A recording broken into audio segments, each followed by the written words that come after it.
Naomi's composure faltered only momentarily. This proves nothing. I added honey to her tea. Sophia liked it sweet.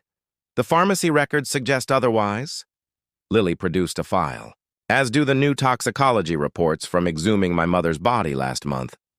Now Naomi's mask slipped entirely, her eyes hardening.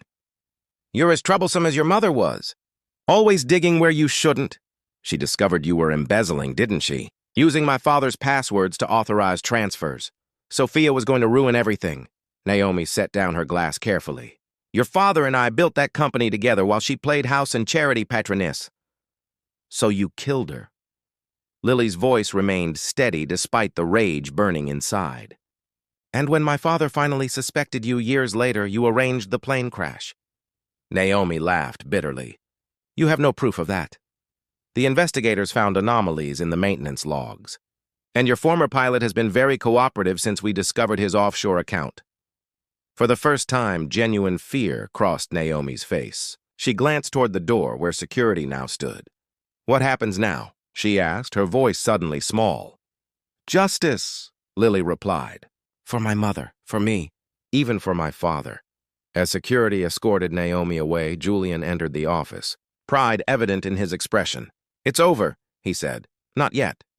Lily turned to the windows, watching the city lights below. Now I build something new from what they left behind. When Julian's hand touched her shoulder, she turned to face him.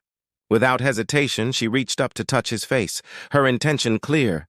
Lily, he whispered, uncertainty in his voice. We shouldn't. I've spent my life being told what I should and shouldn't do, she replied. Tonight, I choose. Their lips met in a kiss that acknowledged the complicated path that had brought them together.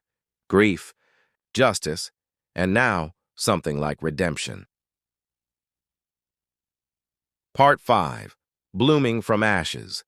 The trial of Naomi Chen dominated headlines for months.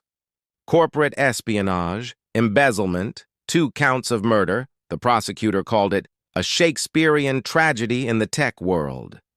Through it all, Lily Reeves maintained a dignified silence, in public while revolutionizing her company in private. The day of the verdict, guilty, on all counts. Lily stood alone in the courtroom, as the former maid who had nearly destroyed her family was led away in handcuffs. Outside, reporters clamored for a statement. Justice doesn't restore what was taken, Lily told the microphones thrust toward her, but it allows us to build something new. That evening, she found Julian waiting in her office. A bottle of champagne properly chilled. To closure, he proposed, filling 2 glasses. Lily accepted hers, but didn't drink immediately. Is that what we have now? Closure? Julian studied her over his glass. In the 6 months since the gala, their relationship had evolved into something neither had dared to define. Their age difference, 24 years, remained a silent complication between them, as did the ghost of her mother. What do you want, Lily? He asked finally. She set down her untouched champagne and moved to the windows. I want to stop looking backward. The company reorganization is complete. The justice system has done its work. She turned to face him. I want to know if there's a future for us that isn't shaped by the past. Julian crossed to her, setting his own glass aside. I've asked myself that same question. Whether my feelings for you are entangled with memories of Sophia, and you're nothing like your mother, he said simply. You're stronger. Clearer in your purpose. Sophia was gentle, sometimes to a fault. You have her compassion, but temper it with something entirely your own. Lily searched his face. That doesn't answer my question. I love you, Julian said, the words finally spoken aloud. Not as an echo of the past, not as someone to protect. I love the woman you are now. She stepped into his embrace, her decision made months ago but only now given voice. Then stop treating me like I might break. I've survived worse than falling in love with you. Their kiss deepened with new certainty. Later, in the sanctuary of her bedroom, their bodies found the language that words had circled around. Julian's hands traced her with reverence. Lily's exploration was both innocent and determined. They moved together with increasing urgency until release washed over them in waves, leaving them breathless and intertwined. I never expected this, Julian confessed afterward, his fingers tracing patterns on her bare shoulder. When I began investigating your mother's death years ago, I was driven by old regrets. And now? Lily propped herself up to see his face in the dim light. Now I'm thinking about tomorrow, and all the tomorrows after. 1 year later, Reeves Technologies had been reborn as Aurora Innovations, named for the dawn Lily envisioned. The company had pivoted toward medical technology, developing advanced detection systems for toxins and poisons in hospital settings. Julian had stepped back from his investment firm to join Lily's executive team, their personal relationship now public knowledge. Though some whispered about the age gap, most who saw them together recognized the genuine partnership they had formed, equals despite the years between them. On the 5th anniversary of her inheritance, Lily opened a new building on the company campus, the Sophia Reeves Women's Health Research Center.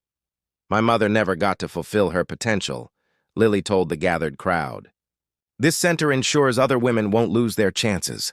In the front row, Julian watched her with undisguised pride.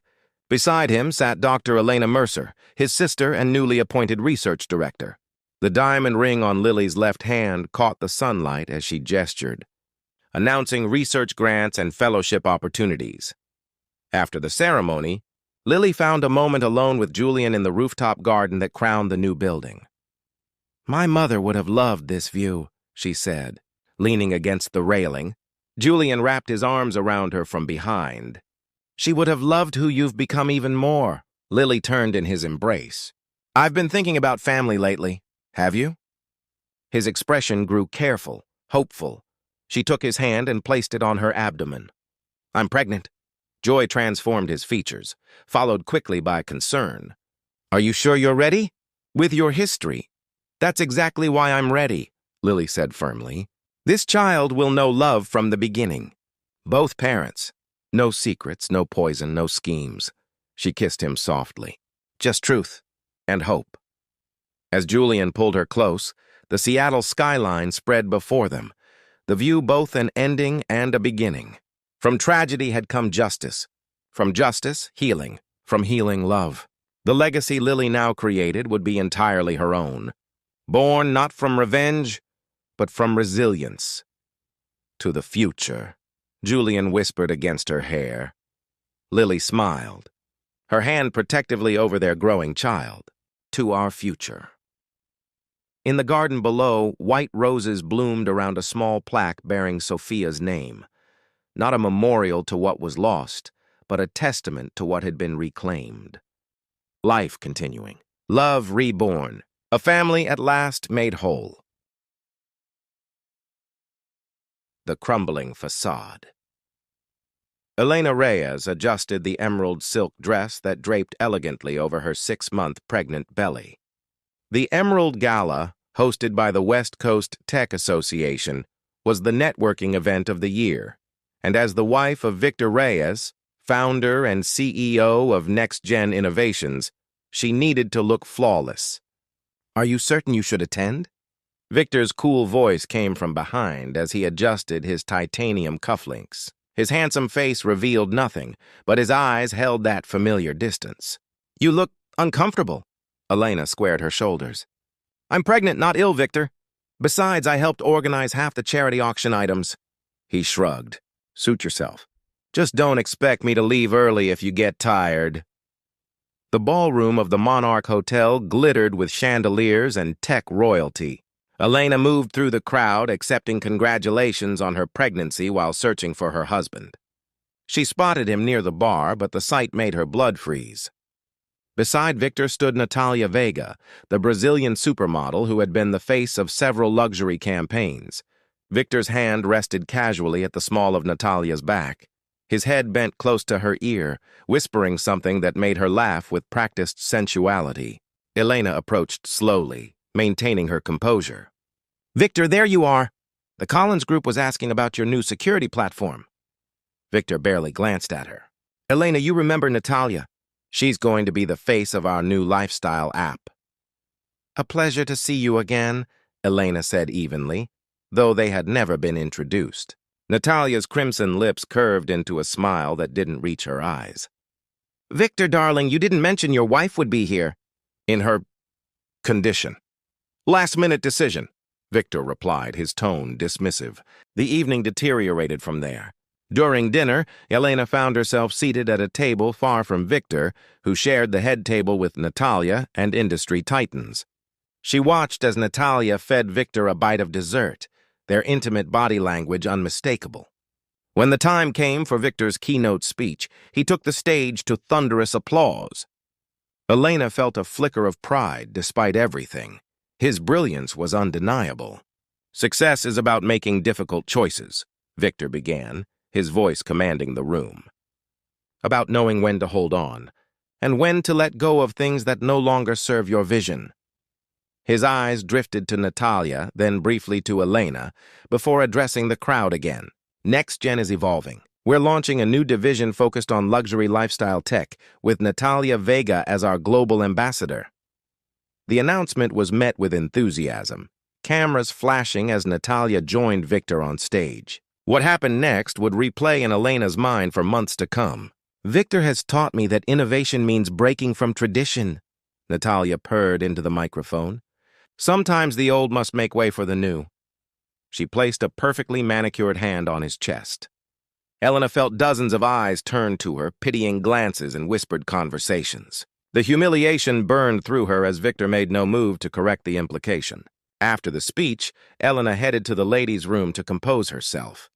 As she dabbed at her eyes, Natalia entered, flanked by two model friends.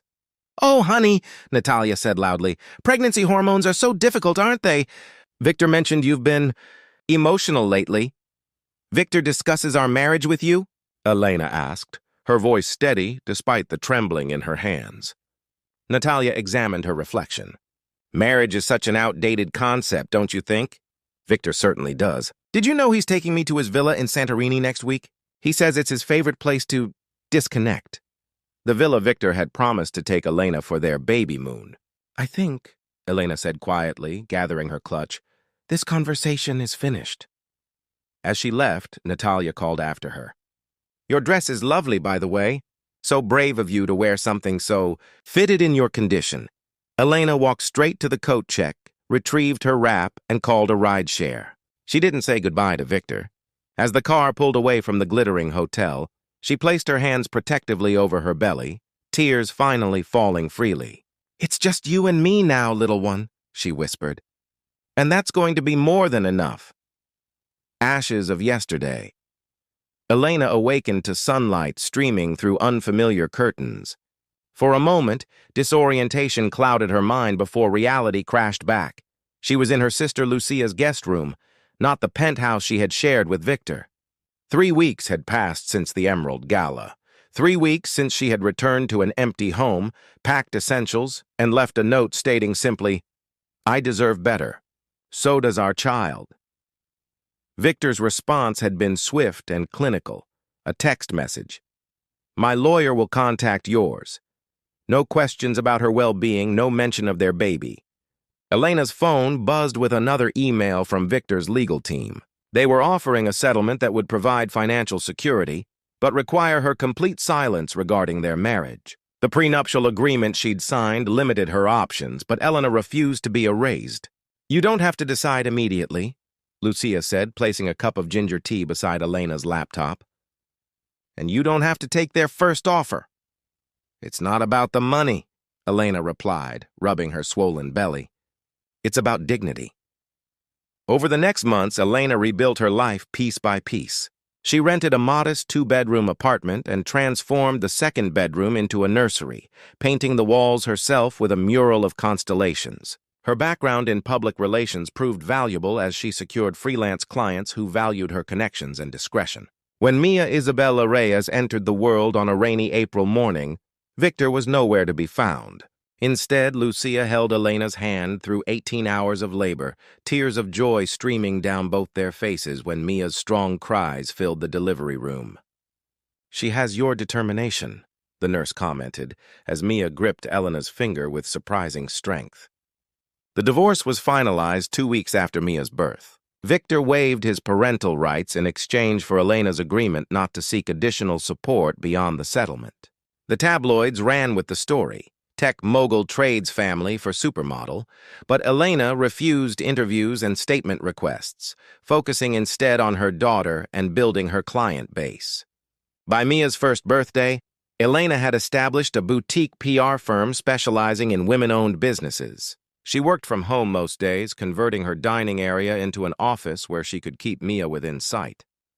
Nights were spent researching industry trends after tucking her daughter into bed, exhaustion and determination her constant companions. "You need to socialize more," Lucia insisted during one of their weekend brunches. "Join a networking group or something," Elena laughed. "Between Mia and the business, I barely have time to shower." "I'm serious." "Elena, you're amazing at what you do, but you need connections to grow." Reluctantly, Elena joined a women entrepreneurs collective, attending monthly meetings where she slowly began forming professional friendships. Her specialized knowledge of the tech industry made her valuable to the group, and gradually, referrals increased. On particularly difficult days when memories of her previous life threatened to overwhelm her, Elena would take Mia to the harbor. Watching the boats come and go reminded her that nothing remained static. Not pain, not circumstances, not even Victor's hold over her heart, which diminished with each passing month. The settlement money remained largely untouched in an account for Mia's future education. Elena took pride in supporting them through her own efforts. Each client a validation of her worth beyond being Mrs. Victor Reyes. When a major women's magazine contacted her for a piece on female entrepreneurs balancing motherhood and career, Elena hesitated before accepting. The article wouldn't mention Victor, focusing instead on her business acumen and parenting philosophy. The morning the magazine hit newsstands, Elena received a text from an unknown number. "You look well, Victor." She deleted it without responding. That evening, as she rocked Mia to sleep, Elena whispered promises to her daughter. "We don't need anyone's approval. We don't need to be chosen. We are complete, just as we are." Outside, the city lights twinkled like distant stars, possibilities waiting to be discovered. The woman who had once shrunk under Victor's dismissive gaze now stood straighter, her vision clear, her purpose defined by something far greater than the approval of a man who couldn't recognize her value. For the first time in years, Elena felt truly seen by herself. Unexpected encounters. The Innovation Summit was not an event Elena had planned to attend. However, when her newest client, a female-founded sustainable tech startup, needed emergency representation after their PR manager fell ill, Elena found herself rushing through the convention center with a press kit tucked under her arm. "I can't thank you enough for stepping in," Melissa Chen, the startup's CEO, said as they hurried toward the presentation hall. "Julian Mercer is our potential investor, and he's notoriously selective." Elena stopped abruptly. "Julian Mercer? Of Mercer Sustainable Ventures?" "Yes, do you know him?" "Only by reputation," Elena replied carefully. What she didn't mention was that Julian was Victor's most significant competitor, though with a completely different approach to business and ethics. The presentation went flawlessly. Melissa's innovative water purification technology clearly impressed the investment panel. When Julian Mercer approached afterward, Elena instinctively stepped back, allowing Melissa the spotlight. "Ms. Chen, remarkable work," Julian said, his voice carrying a slight British accent. "I'd like to discuss next steps." He glanced at Elena with curious gray eyes. "And you are?" "Elena Reyes, PR consultant," she answered, extending her hand professionally. A flicker of recognition crossed his face at her surname, but he simply nodded. "Excellent presentation materials. Very compelling narrative." Later at the reception, Elena was surprised when Julian appeared beside her at the refreshment table. "Ms. Reyes, I hope I'm not interrupting," he said, his tall frame relaxed but commanding. "Not at all. Mr. Mercer." "Julian, please." He selected a sparkling water. "I wanted to commend your work with Ms. Chen. Many PR professionals oversell, but you let the technology speak for itself while making it accessible to non-technical investors." Elena smiled genuinely. "That's precisely the goal." They fell into easy conversation about the industry, carefully avoiding any mention of Victor or Next Gen. Julian listened attentively when Elena spoke, a refreshing change from the men who typically dominated such events.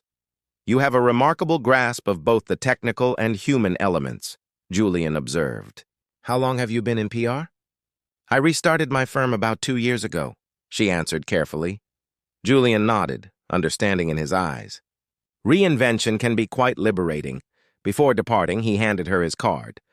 I have several portfolio companies that could benefit from your perspective. Would you be open to discussing potential collaboration? Over the following weeks, Elena found herself working with 2 of Julian's portfolio companies, impressed by how he maintained relationships with the founders rather than simply providing capital. They occasionally crossed paths at meetings, each encounter marked by mutual respect and subtle warmth. 3 months after their initial meeting, Julian called her directly. Elena, I hope I'm not overstepping, but I have a situation that could use your expertise. He explained that he was hosting a charity gala for educational technology in underserved communities and needed someone who understood both the tech and philanthropic angles. This sounds more involved than my typical client. Work, Elena noted. It is, Julian admitted, which is why I'd like to hire you personally, not just professionally. The project required several planning dinners, during which Elena learned that Julian had built his fortune through ethical investments after selling his first software company at 27. Unlike Victor, he avoided the spotlight, preferring meaningful impact over public accolades. During one evening, their conversation shifted to personal territory. Do you have family in San Francisco? Elena asked as they reviewed venue options. Not anymore. My parents returned to London after retirement. He hesitated. And you? Other than your daughter, I mean. Elena looked up, surprised. You know about Mia? Julian's expression turned apologetic. I saw her photo on your desk during our meeting at your office. I didn't mean to pry. It's fine. She's not a secret. Elena smiled softly. She's almost 3 now. Curious about everything. She has a remarkable mother, Julian said quietly. That's a tremendous advantage in life. When the check arrived, he didn't insist on paying as Victor would have, instead asking simply, together or separate? Something about his question, so small yet so significant in its respect for her independence, made Elena realize how much she had changed, and how unexpectedly she had found someone who saw her completely. Together, she decided. But next time is on me. His smile reached his eyes. I look forward to that. Part 4. The Garden of Second Chances. Mia's giggles filled the botanical garden as she chased a butterfly between flowering shrubs. Elena watched from a bench, capturing the moment on her phone. She's fearless, Julian observed, sitting beside Elena with 2 cups of artisanal hot chocolate. Sometimes terrifyingly so, Elena agreed, accepting the drink. Thank you for suggesting this place. I've lived here for years and never visited. 6 months had passed since Julian had hired Elena for the charity gala, which had been a tremendous success. Their professional relationship had gradually evolved into friendship, then something deeper that neither had rushed to define. Today marked their first outing with Mia, a step Elena hadn't taken lightly. Victor had never spent significant time with their daughter, having only seen her during the single court-mandated visitation before relinquishing his parental rights. Elena had been protective of Mia's heart ever since. Julian seemed to understand the significance. He maintained a respectful distance, engaging with Mia naturally without forcing connection. When the little girl offered him a fallen camellia blossom, he accepted it with the same seriousness he might give a business proposal. This is a very important flower, he told her, tucking it carefully into his pocket. Thank you for trusting me with it. Elena felt something shift in her chest, a wall beginning to crumble. Later that week, Elena's phone lit up with a news alert. Next-gen innovation stock plummets amid federal investigation. According to the article, Victor's company was being scrutinized for data privacy violations and possible financial improprieties. Photos showed Victor leaving federal offices, Natalia conspicuously absent from his side. Elena felt no satisfaction, only a distant sadness for the man she had once loved and the father Mia would never really know. That evening, Julian called. I imagine you've seen the news. Are you all right? I'm fine, Elena assured him. That part of my life feels very far away now. Would you like company tonight? We could just talk. His offer touched her. Actually, yes. Julian arrived with takeout from her favorite Vietnamese restaurant and a small stuffed elephant for Mia. They ate on Elena's balcony after putting Mia to bed, the city lights creating a comfortable backdrop for conversation. You never ask about him, Elena noted. Swirling her wine thoughtfully. Would you like me to? She considered this. No, but most people can't resist. Julian set his glass down carefully. Elena, I'm interested in who you are now, not who you were with him. The simplicity of his statement brought unexpected tears to her eyes. When Julian gently brushed them away, Elena leaned into his touch. I've been careful, she whispered. For Mia, for myself, as you should be, he replied. I'm not asking for anything you're not ready to give. Their first kiss was gentle, a question rather than a demand. Elena found herself responding with a certainty that surprised her, years of caution yielding to the present moment. Spring bloomed into summer. Julian became a steady presence, bringing stability without imposing expectations. Unlike Victor, who had treated Elena as an accessory to his success, Julian valued her mind and respected her independence. He attended Mia's preschool art show with genuine interest and never undermined Elena's parenting decisions. Their relationship deepened gradually. The first time they made love, it was Elena who initiated, certain of her desire. Julian's reverence for her body, changed by motherhood and stronger for it, healed wounds she hadn't realized were still raw. In his arms, she rediscovered parts of herself long neglected. One evening, as they prepared dinner in Elena's kitchen, Mia looked up from her coloring book and asked Julian, "Are you my daddy now?" The room fell silent. Julian knelt to Mia's level. "No, sweetheart. You have a daddy even if you don't see him. I'm Julian, and I care about you and your mom very much." Elena held her breath, waiting for Mia's reaction. The little girl nodded solemnly. "Okay, can you reach the cookies on the high shelf?" Julian laughed, the tension broken. "That I can definitely do." Later, after Mia was asleep, Julian found Elena on the balcony. "I hope I didn't overstep earlier," he said. Elena shook her head. "You were perfect." She took his hand. "You're showing her what a good man looks like. That's more important than titles." Under a sky full of possibilities, they planned for tomorrow and all the tomorrows that might follow.